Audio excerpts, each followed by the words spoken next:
Hello, happy Friday, and welcome to episode 5 of Quarantine Art with Miss Mitchell. As promised, I have a special guest today. This is my friend Noni. Him and his mommy are here today to make art with us. And today we're going to be making our own stamps. So some of you might have rubber stamps like this at home. This one says happy birthday. Here's one that has a fern on it. But did you know that you can make stamps out of stuff you can find around your house or outside in your yard? And we're gonna go on a little treasure hunt and find some objects that we can use to make our very own stamps. Let me give you a few ideas of some objects you can use. Okay, so here are a few ideas for some objects you might want to collect in order to make stamps. I have some bubble wrap here if you've been getting a lot of Amazon packages. This is the top of a jar lid, a sponge, a straw. Maybe ask mommy if you can have one of her corks. Empty toilet paper roll, a fork, any object that has a circular lid that you can borrow. Even a potato works great for what we're gonna do. You can find some outdoor objects like a leaf, or if you live somewhere that has pine needles or pine cones, those are gonna work great. Okay, so to start stamping, you're gonna need a couple of dishes of paint and some paper and a paintbrush. Lara, do you want to choose the first object we can stamp? Ooh, let's do a potato. Oh yeah, the potato. So if you have a potato lying around, you can cut it in half or in quarters or any shape you want really, and you're just going to paint the surface that you want to stamp in a nice thin layer, not too gloopy. That's a technical term. And then you're going to stamp it onto your paper straight down and straight back up. Whoa. Once your potato touches the paper, you can't really wiggle it around side to side. You have to go straight down and straight up. Noni's upset that I'm not giving him a turn. Straight down, straight up. Potato print. Lara, you want to try? Sure.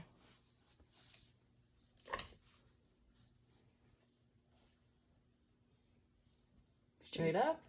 Oh, straight down. Straight down. Straight up. Very nice. Okay, our second object, the fork. All you're going to do is paint the back of your fork tines and then press and roll up your paper. Whoa. And sometimes, like the tines of my fork were a little crooked and that one didn't print. That's all right. We're just experimenting here. Ready? Press and roll. Totally cool. All right, Lara, what's next? Ooh, how about this cool leaf? Oh yeah, I love the leaf. Just went out and found this in my yard. If you still have leaves in your yard, same thing. You're gonna paint your leaf. I like to paint the back side because that's where all the veins and details are. Perfect for stamping. Just a nice thin layer, no big gloops of paint.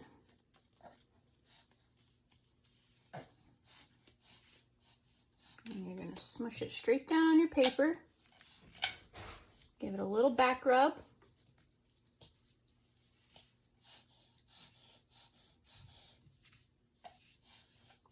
And gently lift it up.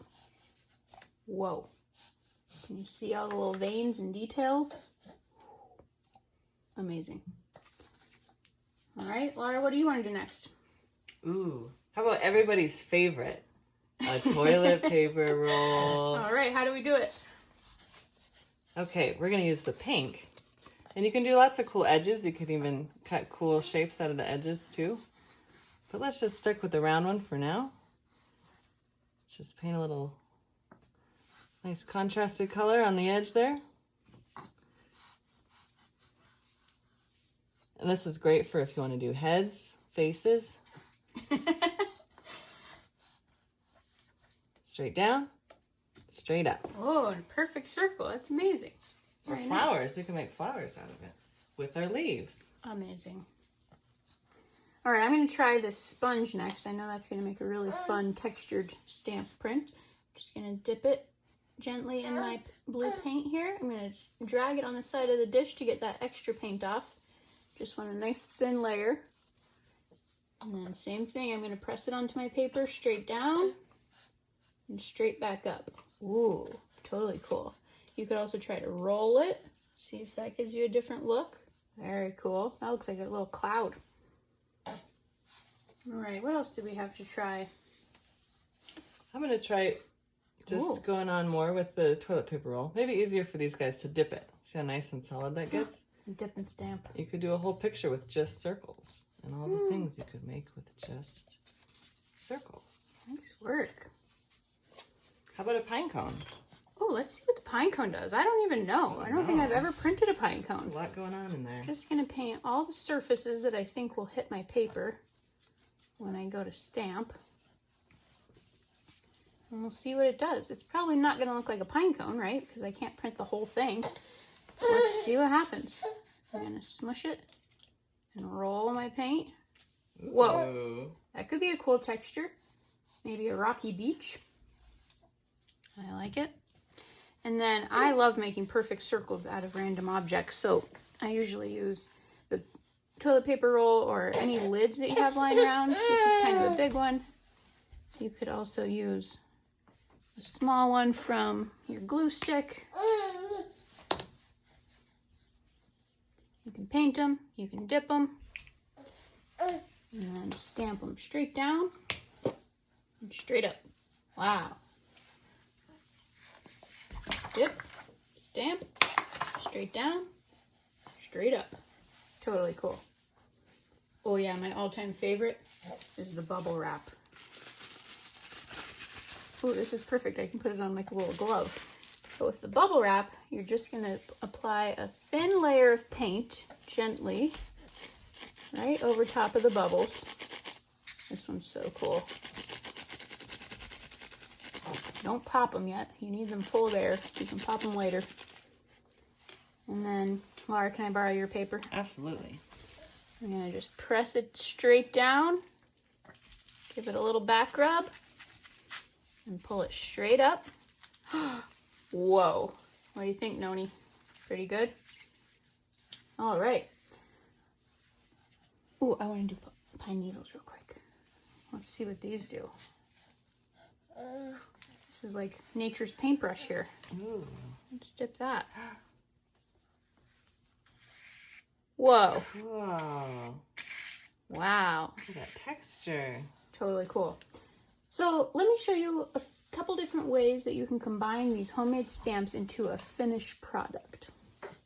Okay, so one example of a finished product I found actually uses two objects that I forgot to demonstrate before, which is a piece of cardboard and Q-tips. And all you do for that is paint the edge of your cardboard. Like this. And then you'll get a nice straight line, and usually you can also see those little wiggly lines in between. Same thing, we're going to stamp straight down and straight up. Perfect line. And then for the little berries on my tree here, you use your Q-tip, dip it in your next color, stamp straight down, straight up, straight down, straight up. Usually you can get 3 or 4 stamps out of your Q-tip before you have to re-dip. So there's a beautiful branch with some berries on it. My other example is this little cutie pie seahorse. And in my background here, I used bubble wrap and a lid. All I did was used a colorful piece of paper, painted my bubble wrap white,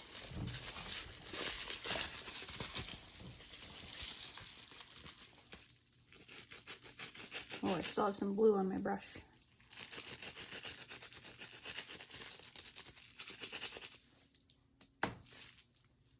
Printed it straight down, back rub, straight up, and then I covered that with my bubbles all around my seahorse with a different color.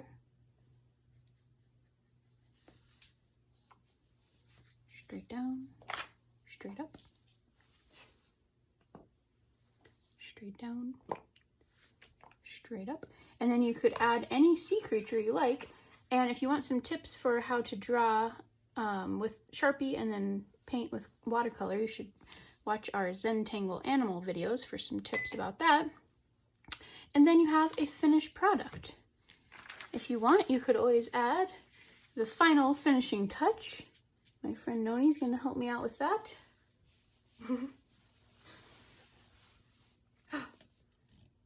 Your own signature handprint.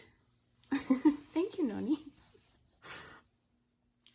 Well, there you have it. My special guest is exhausted, but he just told me a great joke. What did the mommy color wheel say to the baby color wheel? Don't use that tone with me. Definitely tune in tomorrow. I will be doing a Saturday art lesson for you. And before we go, let's check out the Kid Art of the Week. Our Kid Art of the Week was sent to me by Genevieve, who's in 2nd grade. I really like how she used different textures and patterns of paper, and I love the orange juice. Nice job, Genevieve. Keep up the good work.